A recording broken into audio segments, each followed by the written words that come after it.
And we welcome the host of the Joel Klatt Show, his weekly college football podcast, and of course, Fox Sports College Football Analyst, the great Joel Klatt, who clearly is getting his reps in. Look at the physical fitness underneath that hoodie. My man. Joel, what is your take? Lane's getting crushed. Did he bring it on himself? Yeah, of course he did. And listen, he's got freedom of movement, and I'm not going to begrudge another man, the opportunity to make a decision that he feels is right for him and his family. But those decisions still have consequences, and it doesn't make it any less selfish a decision, leaving this Ole Miss team high and dry as the play caller and the head coach right before they play a college football playoff. So I think both of those things can be true. I think Lane is really good for the sport, and he might have a lot of success at LSU, but I think rightly everyone is looking at this decision and this sequence of events that have happened over the last few weeks, and they think to themselves, this is a bit selfish, and I think that that's probably appropriate. But isn't college football selfish? I mean, totally. I grew up. My kids grew up with me and my wife. We took them to the Grove at Ole Miss. Yeah. My ex-wife now was an Ole Miss, Tri-Delt, man. And we went and we watched Eli Manning get better and better each year. We watched him improve and grow up through this system.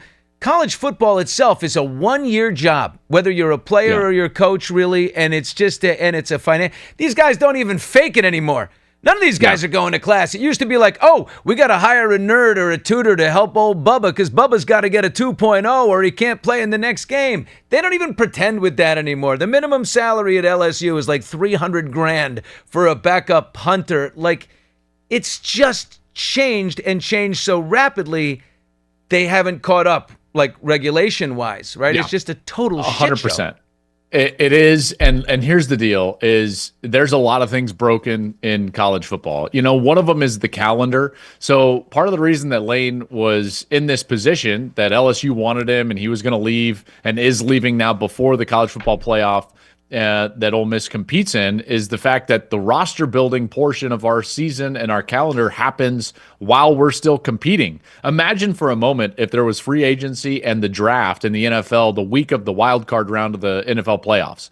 That would be crazy, and we would be seeing all this types of movements. But the reality is in sports that are governed and have the right structures and that they're proper in their calendar, they have a separation of roster building and competing, and we don't have that in college football. So we're in these like weird scenarios like this. The one thing I would say is yes, it has been inherently more transactional than it is relational, like it used to be when some of us competed in college football.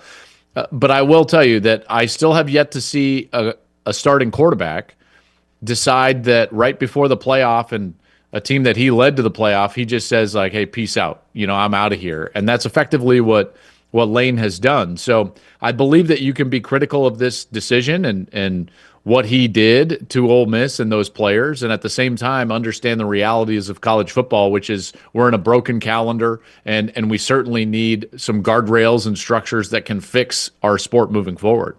So the ultimate would be, I mean, look, you mentioned the college quarterback. Well, he's got representatives that are going to be working the portal for him, I'm sure. The portal opens January 1st. The national championship game is like a week later. So it's almost 3 weeks. It's like January 20th, but which if you is open crazy. the portal, I mean, that job, Lane Kiffin, he would prefer to have this whole calendar change so that he could finish out. He's not the guy, I'm just going to take this job right now. He's got no choice because that job is gone by the time January 1st rolls around. If they don't have him hired, he's not going to get any gigs, and therefore he loses all of his leverage.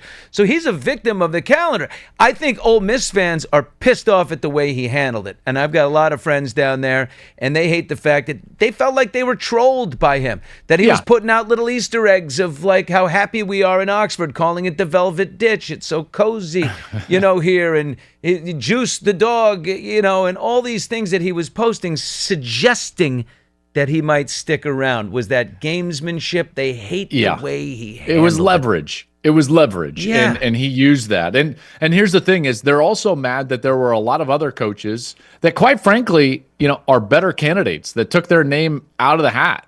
Think about this. You're not going to get Kirby Smart at Georgia or Ryan Day at Ohio State, but Dan Lanning at Oregon would have been a bigger name and a more successful coach than what Lane Kiffin has been. And he basically said, I'm not leaving. Kurt Cignetti has been to a playoff at Indiana. He signed an extension with Indiana very soon after Penn State and LSU made their decisions to fire their coach. Guy like Mike Elko is going to qualify for a playoff, something Lane has never done until this year with Ole Miss, and he signed an extension. So I think it was also all these other guys around the country that you would possibly call, they're taking their hands down. Meanwhile, from an Ole Miss perspective, you got to feel like Lane Kiffin was sitting there with his hand up, saying like, hey, I want the attention, I want these jobs, and maybe I'm willing to move, which he ultimately was. And I think that rubs a lot of the Ole Miss people the wrong way. And don't they feel at Ole Miss like they kind of rehabilitated him? Like they brought him in after his to a large extent at Florida Atlantic, right? He was kind of a guy that lost his way, and he was in a major way, an alcoholic, remember when and all this other stuff. They brought him in, and they kind of gave him a chance, and he rehabilitated, and then he rehabilitated the program, and they kind of helped each other. So there's this emotional connection with Lane. And now they're looking at all of his past tweets, and they're going, you son of a bitch, I thought we were family. Well, every school is going to feel like that, and every fan base is going to feel like that. And in the event that their coach leaves, so like they were spurred, and and that's why it's so and it's an emotional deal. Remember, sports and fandom is tribal, and you feel like family, and we enjoy and consume sports in groups. None of us consume sports, talk about sports. None of us are fans in a vacuum. We do it in groups, and we do it with our families and our best friends, and it conjures up, the best memories of our life. A lot of people at the end of their life, they'll talk about, the best thing we ever did. Remember those games that we went to? You remember sharing that moment, rooting for that team with my son or my dad or whatever it is. And so it's very emotional. It's very tribal. And when something like this happens, this guy is basically telling you, I don't care for your team, and your team is not as good as this team, or your program is less than this program. And it becomes very emotional for people.